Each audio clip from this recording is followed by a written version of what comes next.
There's a version of you that shows up sometimes that you don't recognize. A version that snaps at someone who barely said anything wrong, that shuts down in conversations that aren't even hostile.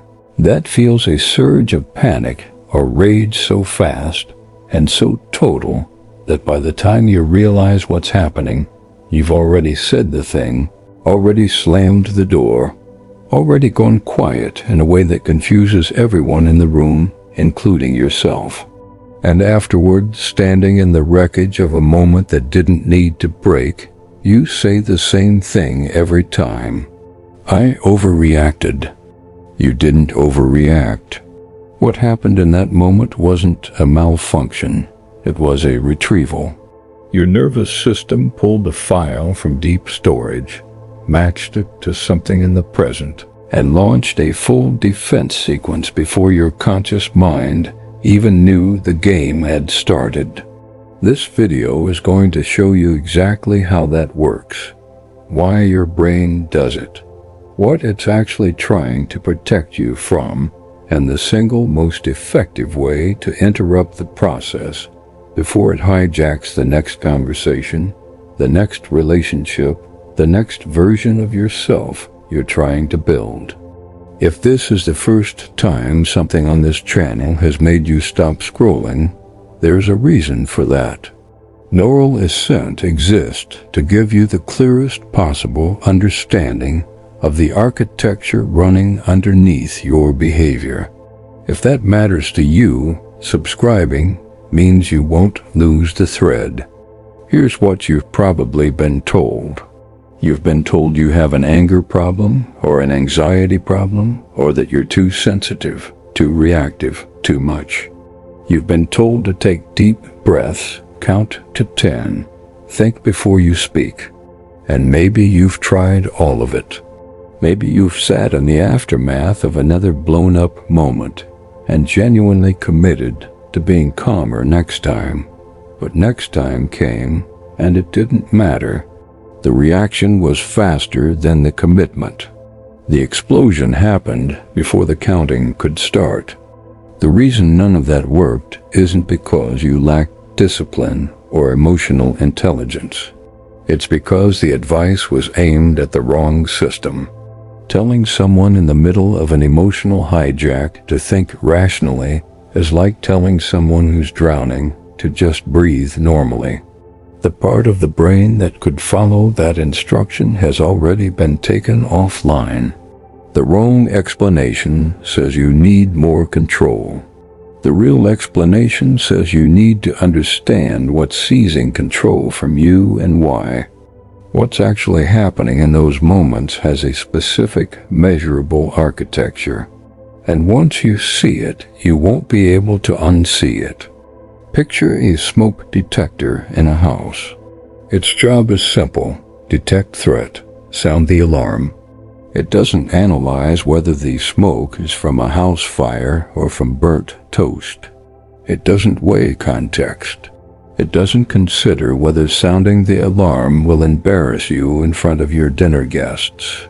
It just detects particles in the air that match its stored definition of danger, and it screams. Now imagine that smoke detector was installed during the worst fire the house ever had. Imagine it was calibrated not during a calm afternoon, but during a crisis. Every threshold it uses, every particle count that triggers the alarm, was set to the specifications of the most dangerous moment the house has ever known. That smoke detector is going to be extremely sensitive. It's going to go off when someone lights a candle. It's going to go off when you open the oven. And every single time it will be doing exactly what it was designed to do. It will be wrong about the present, but it will be faithful to the past. That smoke detector is your amygdala. It's a small, almond-shaped structure deep in the temporal lobe of your brain, and its primary function is threat detection. It processes incoming sensory information and compares it against stored emotional memories to determine whether what's happening right now is dangerous. And here's the critical piece. It does this faster than your prefrontal cortex, the part of your brain responsible for reasoning, context, and judgment, can even begin to process the same information. We're talking about a difference of milliseconds, but in neural terms, milliseconds are everything. Neuroscientist Joseph Ledoux mapped this pathway in the 1990s and called it the low road. Sensory input travels from the thalamus directly to the amygdala, bypassing the cortex entirely. The high road, the one that goes through the cortex first and adds context and nuance, takes longer. So in any situation where the amygdala detects a pattern match with a stored threat, it fires first. It triggers the hypothalamic pituitary adrenal axis, floods your bloodstream with cortisol and adrenaline, increases your heart rate, tightens your muscles, narrows your visual focus, and suppresses the prefrontal cortex's ability to override the response. You are now in a body that is prepared to fight or flee something that may not actually be in the room. This is what clinicians call an amygdala hijack, a term coined by psychologist Daniel Goleman. But what most explanations leave out is the specificity of what triggers it. Your amygdala doesn't respond to danger in general.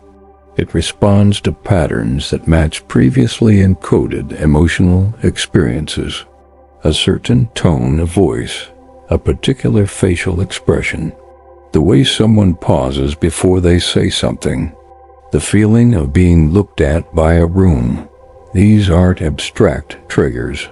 They're precise sensory fingerprints stored during moments when your nervous system was overwhelmed and couldn't process what was happening through normal channels.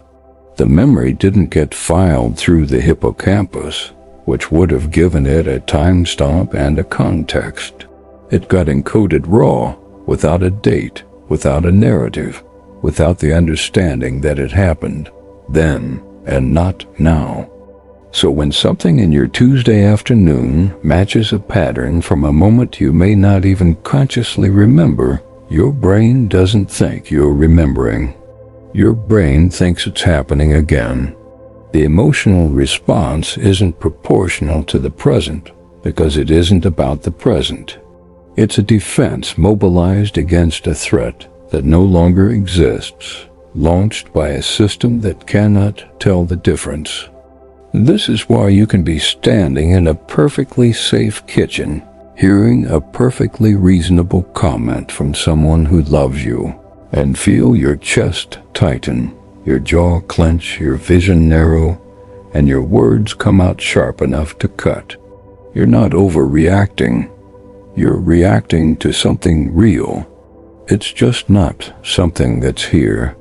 Viktor Frankl wrote that between stimulus and response there is a space, and in that space is our freedom. What neuroscience has since confirmed is that Frankl was describing something literal. There is a gap, measured in fractions of a second, between the moment your amygdala fires and the moment your prefrontal cortex can re-engage. That gap is not metaphorical.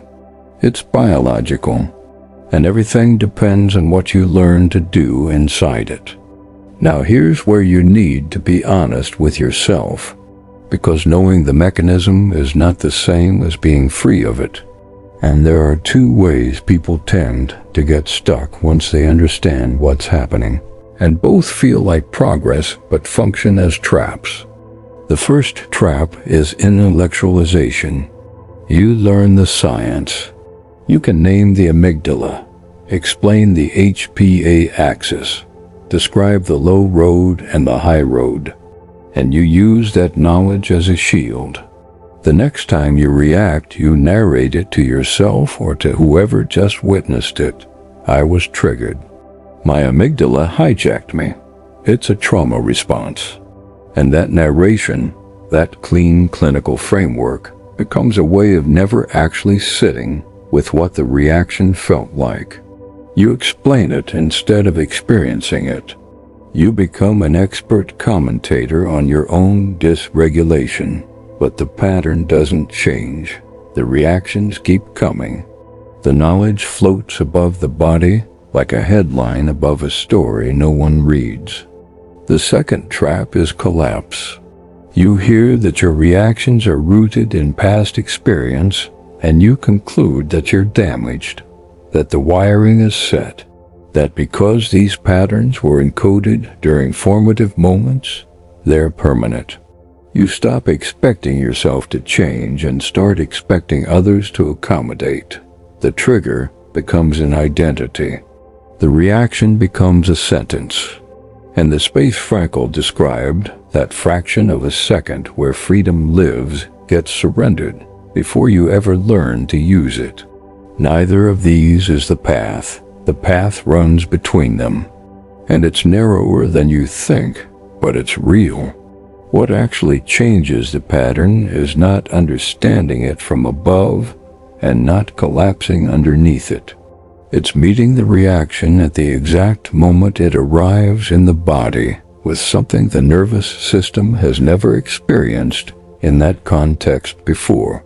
Stillness that is chosen, not the stillness of freezing, not the stillness of shutting down, the deliberate, conscious stillness of someone who feels the alarm going off and does not evacuate the building. This is the move, and it's smaller than you expect. The next time you feel the reaction start, and you will know it because the body always tells you first, the chest tightens, the throat constricts, the hands clench, the heat rises, you are going to do one thing. You are going to name the sensation out loud to yourself in plain language, not the emotion, not the story. The sensation, you're going to say, my chest is tight, or my jaw is clenched, or there's heat in my face. That's it. That's the move. Here's why it works. When you shift attention from the external trigger to the internal sensation and label it with language, you activate the ventrolateral prefrontal cortex. This is the region responsible for putting words to emotional experience, and multiple fMRI studies, including work by Matthew Lieberman at UCLA, have shown that the simple act of labeling an emotion or a sensation measurably reduces amygdala activation. Lieberman called it affect labeling. The clinical world sometimes calls it naming to tame. But what's actually happening is that you're reopening the high road. You're pulling the prefrontal cortex back online in the exact moment it was being suppressed. You're not overriding the emotion. You're giving your brain a second pathway to process it. And you're doing it fast enough that the hijack doesn't complete. You don't need to resolve anything in that moment. You don't need to understand where the reaction came from or what childhood memory it maps to. You just need to interrupt the automaticity. Name the sensation, just the sensation. Not my partner is being unfair, not this always happens. My chest is tight. My breathing is shallow. My hands are shaking. You pull the camera from the scene to the body. And in that shift, something extraordinary happens. You are no longer inside the reaction. You are beside it, watching, still feeling it, but no longer fused with it.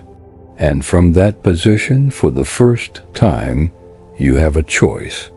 You won't do this perfectly. The first time, you might catch it 3 minutes after the reaction has already run its course. That counts. The second time, maybe 90 seconds in. That counts too. You're not trying to become someone who never gets triggered. You're training the gap. You're widening the space between the alarm and the evacuation by fractions of a second. And fractions of a second are where your entire life changes. Do it tonight, not because you feel ready, because ready isn't a feeling. It's a decision dressed up as a feeling to keep you from starting. The next moment that tightens your chest or clenches your fist or floods you with a reaction that feels too big for the room, stop. Don't explain it. Don't perform calm. Don't collapse into it. Just name what the body is doing. Say it like a report from a quiet observer. My shoulders are up. My stomach dropped. That's the practice. That's the whole practice. And it will do more than a decade of telling yourself to calm down ever could. You came into this video believing you were someone who overreacts, that the intensity of your responses was a flaw, that the gap between what happened and how you felt about it was evidence of something broken in you. It isn't. The intensity was never a malfunction. It was a memory encoded without a time stop, replaying in a body that couldn't tell the difference between then and now. And the fact that you're here, watching this, trying to understand yourself instead of just numbing the signal or performing your way through another conversation that tells you something important about what you're capable of. You don't need to be fixed. You need to be present for what's actually happening in the body, in the moment, long enough to discover that you already survived the thing your nervous system keeps warning you about.